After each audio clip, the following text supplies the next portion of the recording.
Hello, this is Kinninigan, and in this video, I'm going to go over my own theory on how reptilians shapeshift.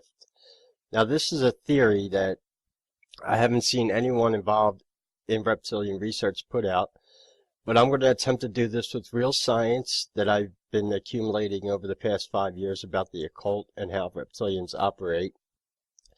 And I'm going to explain, more importantly, how a fourth dimensional entity can break through the barriers and come into the third dimension in the human form.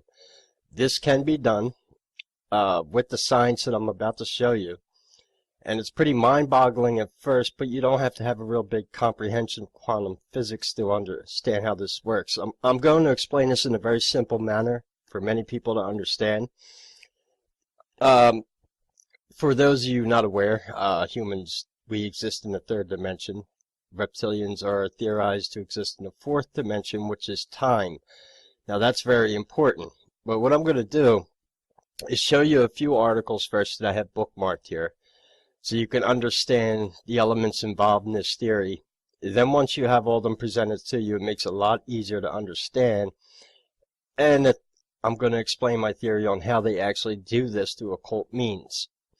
Now, we're going to take a look at two elements that are really important in this. One is Han purple, and for all you that know, purple is exclusively related to reptilians of royalty. It's a very important color in the occult. And the second one is liquid Mercury.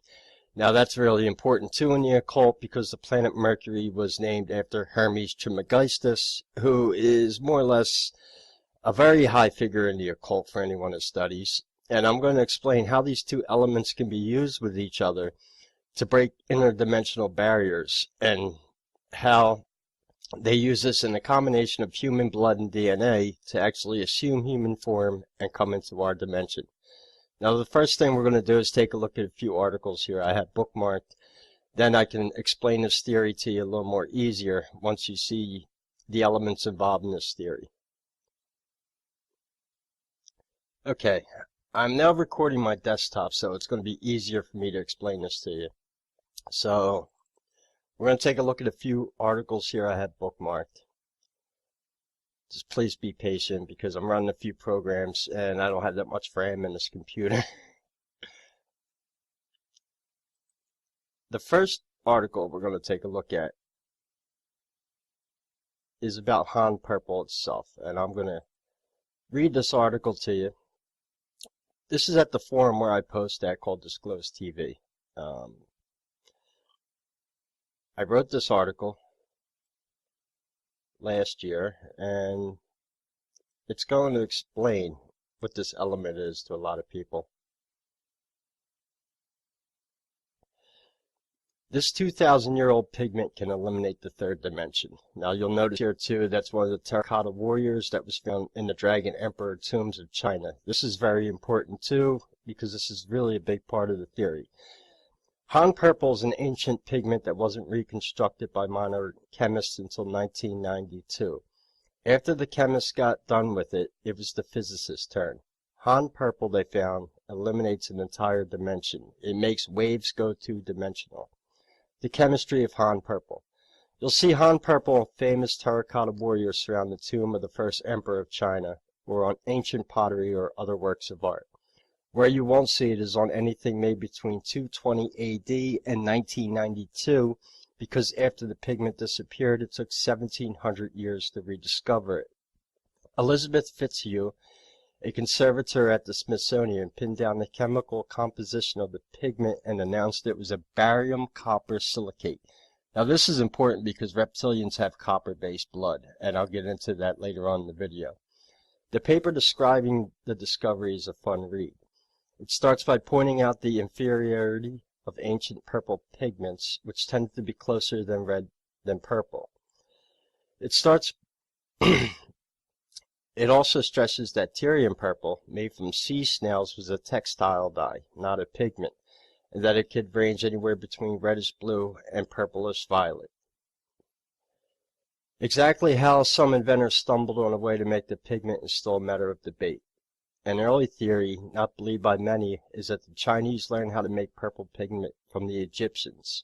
Egyptian purple pigment seems to be similar, but the chemical formulas don't add up. Egyptians used calcium instead of barium. It's also not an easy process to pass from one culture to another. To get the elements to melt together, they have to be heated to around 850 to 1000 degrees Celsius.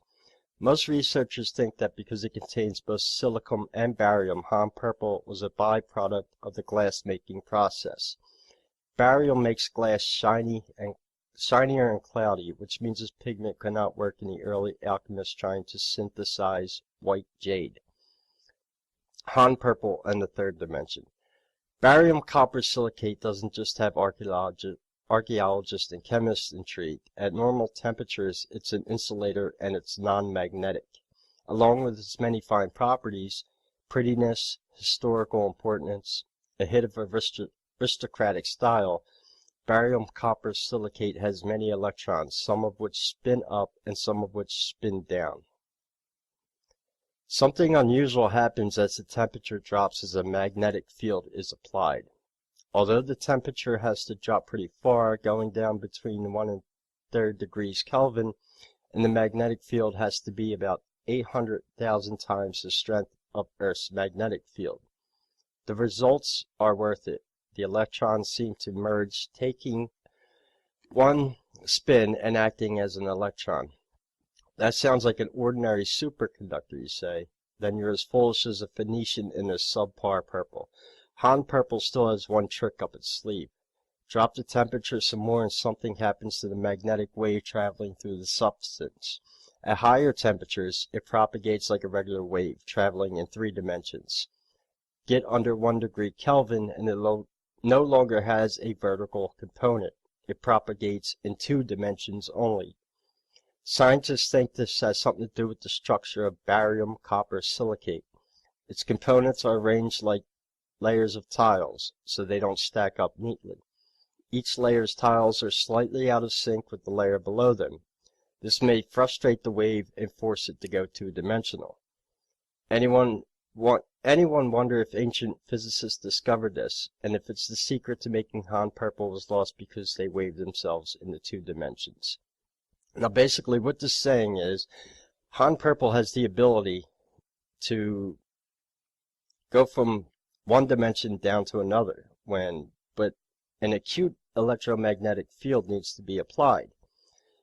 So we're going to take a look at another article I have bookmarked here, and this is a really big clue. As you'll notice in the article I just showed you, Han purple was covering all the terracotta warriors found in China. Now many of you probably know about the warriors already. I'm going to leave bookmarks to all these articles in the video description so you can read this for yourself. But the really interesting thing is, first of all, the dragon emperors of China were no doubt reptilian shapeshifters themselves. But the most important thing, as I get to the bottom of the article here, is what was found with the terracotta warriors, and that is rivers of mercury. Now, this is really important because a lot of people are familiar with mercury. They know it's used in thermometers and that it's a really good superconductor for heat. But mercury also has a few other properties. Now, these rivers of mercury were found around the Dragon Emperor tombs in China. I'll leave a link for this article so you can read it yourself. And this is really important because now you have in this tomb, I believe it was 8,000 terracotta warriors were found. They were all covered in Han purple. And around where the actual emperor was buried were rivers of liquid mercury. Now this could be one of 2 things. This could be a big clue to what the purpose of this mercury with Han purple was. It could be symbolic, or it could be something even more straight out of a science fiction novel to what really happened here. You know, did this dragon emperor take his warriors with him to another dimension? Now, you might think this isn't possible or whatever, but you need to understand the other esoteric properties of Mercury. First of all, Mercury is named after the planet Mercury, who was named after Hermes Trismegistus, who was a very big figure in the occult. And reptilians definitely ruled the occult They are the top of every secret society on this planet. So the symbology of royalty, purple, and Mercury plays a huge part in these theories. And this is why this theory starts to make a lot of sense to me, because of the symbology within the occult themselves. So what is the secret of Mercury? Well, I'm going to show you this article here. I'm not going to read the whole thing. It's pretty long, but I'll leave a link so you can understand this. The Nazis did experiments with liquid mercury in their Die Glocke experiments when they were trying to make anti-gravitational devices. And what they found was when you spun liquid mercury in circles, it created acute electromagnetic fields. Now, in the first article that I went over with Han Purple, the esoteric properties of Han Purple don't start to show until an electromagnetic field is applied to it. So maybe you start to understand why you have terracotta warriors covered in Han Purple. You have rivers of liquid mercury around the emperor's tomb in China. And then we have these experiments from the Nazis in which they proved that spinning mercury really fast can create electromagnetic fields and even have anti-gravitational properties. So now you start to understand the science behind this. Now, Han Purple is a pigment. It's not a garment dye such as Tyrian Purple was. So, I'm going to basically stop recording my desktop here, and I'm going to go over the theory on how they're actually applying these chemicals on breaking through the fourth dimension and coming into the third dimension. Okay, now we're going to put all this together, and I'm going to explain how reptilians shapeshift and come here from the fourth dimension pretty easily. There are three things I want to explain, though. That's the occult properties of the color purple, what is the fourth dimension, and how they're using this with liquid mercury to achieve this means. Now, the color purple in itself is interesting. There are a few things about the color purple. One, it's exclusively related to royalty, and royalty on this planet are the reptilians. Purple is a symbol of royalty and wealth. It is also represented in spirituality and wisdom. It's regarded as quite a rare color and can seem exotic or even artificial. I also have this other description of the color purple I found online from a satanic website with the esoteric and occult properties of colors. The color purple is associated with psychic ability, wisdom, divination, remove curses, healing, psychic work, business success, to influence people in power. It's a powerful color with energies that can be difficult to manage. It can also be used to apply tyranny over others, the abuse of power, idealism, and influence people who have power over you. Great for inviting sadness and resentment in others. Jupiter rules the purple crown chakra and governs. Now that's a pretty reptilian description in itself, being related to tyranny, power, influencing other people in a negative way. Reptilians feed off negative energy, so this only starts to make more sense. Now another thing about the color purple is the word itself, and I'm going to explain something really easy here. In occult circles, when dealing with words, there's a very simple way to break down words to find out hidden esoteric meanings within them. One thing in the occult is double letters cancel each other out. So when you take the word purple and you take the two P's out, you're left with two words. One is U-R, and the other one is L-E. Now L-E is the planet Saturn. That's L. It's just reversed in that word. And that's exclusive to the Illuminati, which is also known as the Brotherhood of Saturn. Saturn plays huge part in the occult circles. And the other word you're left with is U-R. Now, is actually a city in Babylon, which is where the reptilians go back to with the Anunnaki theory with Zachariah Stitchin. Here I'm showing you a picture here. This is Pazuzu, the winged serpent. He was the demon god of Babylon. So, within the color purple itself, you have two words. You have the planet Saturn, and you have the city in Babylon, which is very interesting. And whenever you look at words too, and you see double letters in words, it's almost indicative to secret societies. So always look for double letters in words. You'll see that in a lot of occult words. It's exclusive to secret societies and magic are the double letters. So, like I said, when you take the double letters out of purple, you're left with two words, which is and El, which is the planet Saturn and a city in Babylon. Now, the fourth dimension. I'm going to explain this pretty easily because to really understand it, you'd have to study quantum physics and get on such people as Stephen Hawking and Einstein. They theorize heavily in what the fourth dimension is. But in simple terms, the fourth dimension is time. Now, this is really important too because time can also be related to a word known as chronos. And chronos is the amount of experience time in relation to how much time you're actually spending in an area. This, like for example, with space travel, a larger planet may have a different chronos than Earth. So spending 1,000 years on another planet could be only 10 minutes on Earth due to the chronos. And that is directly related to space-time. So in the fourth dimension, if reptilians exist in the fourth dimension, they're utilizing time with this too, and that's what they're using Han Purple for, is to break down that barrier of the dimensions, which means it could also mean where the theory of the immortal gods come from, meaning that they're spending a shorter time in their reality posing as humans in this reality, which could explain how the gods could live for thousands of years here, but it may not be thousands of years in their time, because they're breaking the interdimensional barrier, which is directly related to the word chronos. That's the relation of space-time for the environment you're in, which is theorized to be affected by gravity also.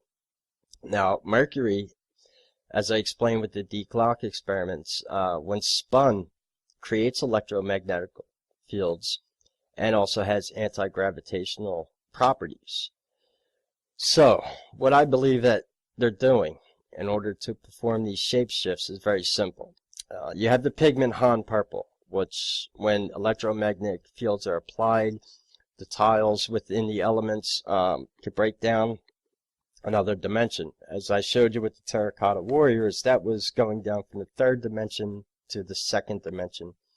So basically what they're using it for is to go from the fourth dimension to the third dimension. How this could be achieved is the creature, the reptilian, in their reality are probably using Han Purple, maybe covering themselves with a robe or type of garment, or maybe even a suit.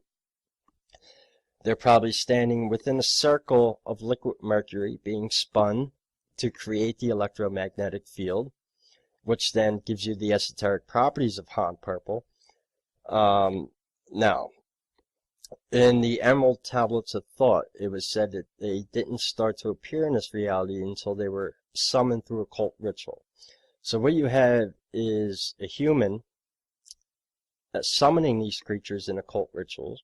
They're now able to break interdimensional portals to come to this reality with the Han Purple and Mercury. Now, the third thing they need to shapeshift is the human genome, which is our DNA. They kill that person in the ritual, consuming the blood, and that gives them the foundation for the human form. And you can basically think of this as like building a house. All houses need to be framed out first. Then anything you add after that is more or less cosmetic. So when you think of it like that, think of the reptilian gets the human genome, which is the basic foundation of the humanoid form. Then to specifically shapeshift into a person, they need to get that person's DNA, which they basically use as more or less a cosmetic means to put over that genome to give you the appearance of a certain individual.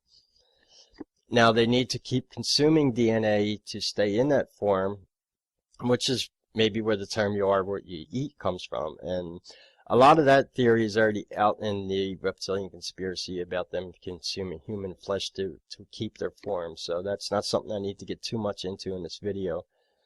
But now you can begin to understand how they're using Han Purple in the fourth dimension using Mercury to create an acute electromagnetic field, whether it's a device on them or they're standing within something that's spinning the Mercury. They could break through the fourth dimensional barrier, which is time, and basically come into our dimension. Now, how the hologram works is pretty simple. When shapeshifting, they're taking atoms, turning it into light and back into matter. So you're going from matter into light, back into matter, and the matter that they go back into is the shapeshifted human form. They have that coded through the DNA, which works a lot like computer software, and basically telling how the atoms to reconfigure themselves. And you now have a fourth dimensional being that in their reality are covered with Han purple, inside an electromagnetic field being created by liquid mercury in the human's third dimension in human form. And this is how I believe they're utilizing these elements into shapeshifting and how they're breaking through the fourth dimension into the third dimension. Now, this isn't something that I can really back up with science experiments or anything. Like I said, this is a theory of my own, but I think that I'm making some groundbreaking steps here with this theory, because up until now I haven't really heard anyone describe how they believe that they're achieving this means of going through the fourth dimension into the third dimension, taking elements in the third dimension, turning them into light, back into matter, which would be the holographic human form. And that's how the shape-shifting could work, backed with real science. Now, Han purple's real. That's a pigment you could study yourself. You could study the esoteric properties of Mercury. I'm going to leave links for all that in the description of the video that you can go check out for yourself and read. If you have any other questions about how they're doing this, please leave them in the comments, and I'll be sure to try to answer them. And this is something that I think that is going to be really important going forward with the rest of the theories that I'm going to put out to reptilians, because until you can understand how the shapeshifting works with real science, it no longer becomes sort of fringe kind of tinfoil hat conspiracy, but this is something that now I can start to take applied science to and explain to people how this works, and it gives us better understanding of how they're rolling over us. That's going to be all for this video, and like I said, leave any questions you have for me in the comments and I'll be sure to answer them. And until next time, this is Kinninigan. Take care.